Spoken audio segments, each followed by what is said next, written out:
रियासत तेलंगाना के करीमनगर में नीट इम्तिहान के पेपर लीक मामले पर बीआरएसवी कायदीन ने एहतजाज करते हुए मरकजी हुकूमत का पुतला नजरआतिश किया। इस दौरान एहतजाजी तुलबा कायदीन को पुलिस ने रोक दिया। बीआरएसवी के साबिक सदर पूनम अनिल कुमार गौड़ की क़यादत में तेलंगाना चौक पर मुनक़िदा एहतजाज में मोदी हुकूमत और नेशनल टेस्टिंग एजेंसी पर शदीद तनक़ीद की गई। उन्होंने इल्ज़ाम आयद किया कि पेपर लीक के सबब लाखों तुलबा का मुस्तकबिल दाव पर लग गया।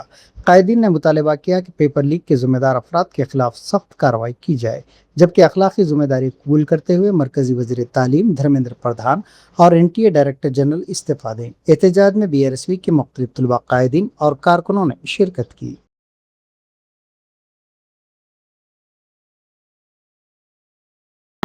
నీట్ పరీక్షను రద్దు చేయడం వల్ల జాతీయ స్థాయిలో ఈరోజు 53 లక్షల మంది విద్యార్థుల జీవితాలు అంధకారం అయిపోయినాయి. ఇది మొట్టమొదటిసారి కాదు, ఇది మూడవసారి. గతంలో 2024లో 2018లో ఇప్పుడు అంటే పరీక్షను రద్దు చేయడం, దానిలో మీరు కేంద్ర ప్రభుత్వ నిర్లక్ష్య వైఖరి కనబడతా ఉంది.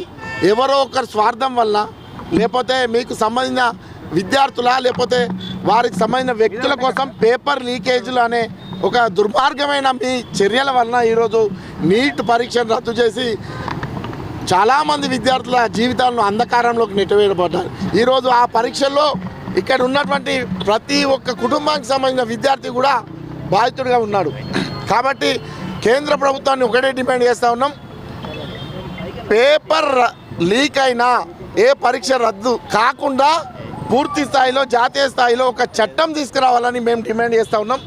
పేపర్ లీకేజ్ అనేది ఎవరైనా పాల్పడితే ఉరి శిక్ష విధించాలి, వాళ్ళకు ఉరి శిక్ష విధించాలని డిమాండ్ చేస్తా ఉన్నాం. ఎందుకంటే పేపర్ లీకేజ్ అనేది మీకు చిన్న విషయం కావచ్చు, కానీ ఈరోజు జాతీయ స్థాయిలో 53 లక్షల మంది విద్యార్థుల భవిష్యత్తు అంధకారంలోకి నెట్టబడ్డది.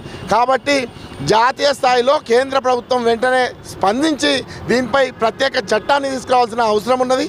పేపర్ ఎలాంటి పరీక్ష అయినా లక్షల మంది వేల మంది విద్యార్థుల జీవితాలు ఆధారపడి ఉంటాయి, కాబట్టి వారి భవిష్యత్తు ఆధారపడి ఉంటుంది. కాబట్టి ప్రత్యేక చట్టాన్ని తెచ్చి ఇక ముందు పేపర్ లీకేజీలు కాకుండా, తద్వారా ఈ పరీక్షలు రద్దు కాకుండా చూడాలి. ఈరోజు పరీక్ష రద్దు కావడానికి దానికి సంబంధించిన అధికారులను, దానికి సంబంధించిన బాధ్యతలు వెంటనే శిక్షించాలి. మరియు రాబో రోజుల్లో తొందరలోనే, అతి తొందరలో 15 రోజుల్లో పరీక్షను మళ్ళీ నిర్వహించాలి. ఎలాంటి తారతమ్యాలు లేకుండా పరీక్ష నిర్వహించాలి. ఇలాంటి పేపర్ లీకేజ్ ఇక ముందు జరగకుండా కేంద్రం స్ట్రిక్ట్గా ఒక చట్టాన్ని తీసుకోవాల్సిందిగా డిమాండ్ చేస్తాను. జై తెలంగాణ. గమనించినట్టయితే కూడా ఈ పేపర్ లీకేజీలలో రాజకీయ హస్తం ఉంది. ఎందుకంటే కేంద్ర ప్రభుత్వంలో అధికారంలో ఎవరైతే ఉంటారో వారి కుటుంబాలకు సంబంధించిన వాళ్ళే పేపర్ లీకేజ్ చేస్తూ ఉన్నారు. గతంలో నుండి ఇప్పటి వరకు కూడా చూస్తూ ఉంటారు.